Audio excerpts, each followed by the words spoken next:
Assalamualaikum warahmatullahi wabarakatuh. Alhamdulillahi wa kafa wa sallallahu ala nabiyyina al-mustafa. Pada kali ini saya akan berbicara tentang hakikat kurban. Kurban seperti yang kita tahu dilaksanakan setiap 1 tahun 1 kali pada bulan Dzulhijjah. Syariat ini diwariskan oleh Nabi Ibrahim alaihissalam, kemudian diteruskan dan diajarkan oleh Nabi Muhammad sallallahu alaihi wasallam. Lalu dalam hal ini saya mengklasifikasikan kurban terhadap bagian ibadah yang memiliki 2 hubungan. Kenapa? Karena bagi saya, ibadah itu ada 2 klasifikasi. Yang pertama, ibadah yang dimana hubungannya itu hanya dirinya dan Allah Subhanahu wa ta'ala. Yang kedua, ibadah yang dimana hubungannya itu bukan hanya kepada Allah Subhanahu wa ta'ala, tapi kemudian juga memiliki hubungan yang sangat erat kepada sesama manusia. Yang pertama, ibadah yang hubungannya kepada Allah misalnya adalah sholat dan kemudian puasa. Sehingga dalam pelaksanaannya orang lain tidak tahu atau lebih cenderung disembunyikan. Sedangkan ibadah yang kemudian memiliki keterkaitan dengan makhluk misalnya adalah seperti tadi, kurban dan zakat yang selainnya. Kenapa? Karena selain itu bentuk ibadah kepada Allah, tapi juga suatu bentuk sebagai bentuk kepedulian antar umat Islam. Seperti dalam pengertian zakat misalnya. Tu'khadhu min aghniyaihim wa turaddu ila fuqaraihim. Begitu pula dalam kurban, yang mampu berkurban maka hukumnya disunnahkan untuk berkurban, sunnah muakkadah dan sunnah kifayah. Dan kemudian dari kurbannya itu, dari dagingnya itu disebarkan kepada masyarakat, kepada umat Islam. Nah, ikhwafillah rahimakumullah. Tapi dalam kurban ini tetap mensyaratkan adanya niat yang khalis atau niat yang benar. Sehingga apa yang dikurbankan mendapatkan pahala di sisi Allah, selain kemudian terjalin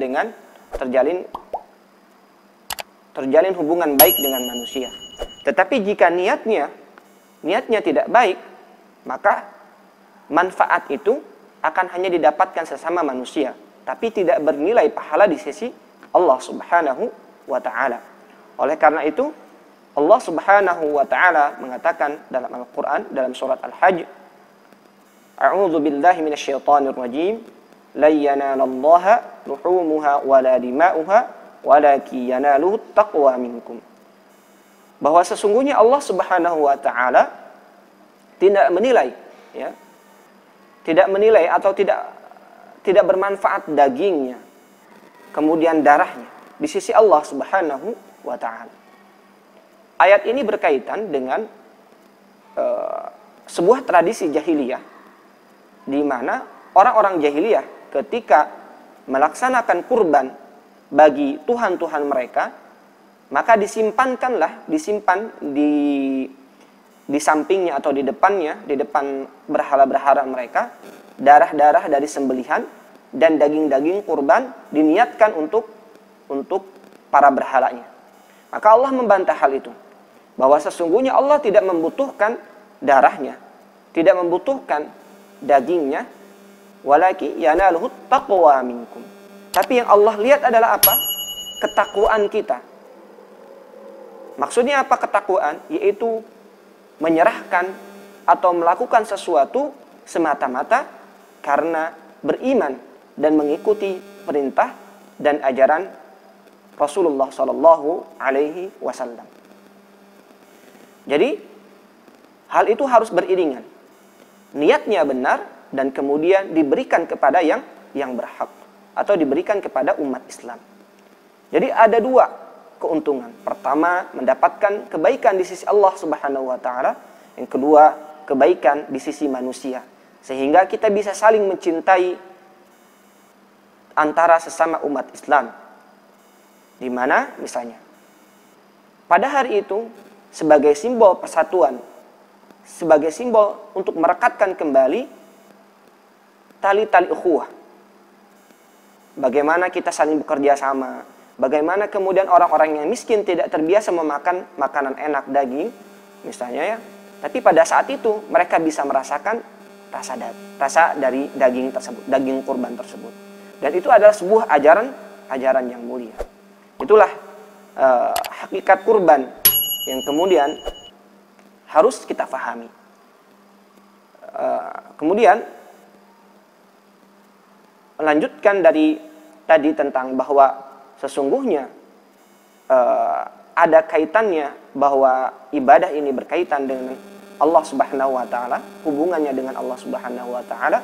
Bahkan Allah mengatakan, ya, Rasulullah Shallallahu alaihi wasallam mengatakan bahwa kurang lebih bahwa daging, ya, setiap daging yang diberikan pahalanya sampai di sisi Allah sebelum daging itu sampai kepada orang lain. Dan darah yang menetes pahalanya sampai lebih dulu sebelum darahnya itu sampai ke bawah. Ya. Seperti itulah keutamaan kurban, dan semoga kita semua yang terkhusus bagi orang yang berkurban diterima pahalanya oleh Allah Subhanahu wa taala, dan kemudian dijadikan sebagai wasilah bagi masuknya ketika kembali kepada Allah Subhanahu wa taala, masuk ke tempat yang paling baik di sisi Allah Subhanahu wa taala. Sekian dari saya. Assalamualaikum warahmatullahi wabarakatuh.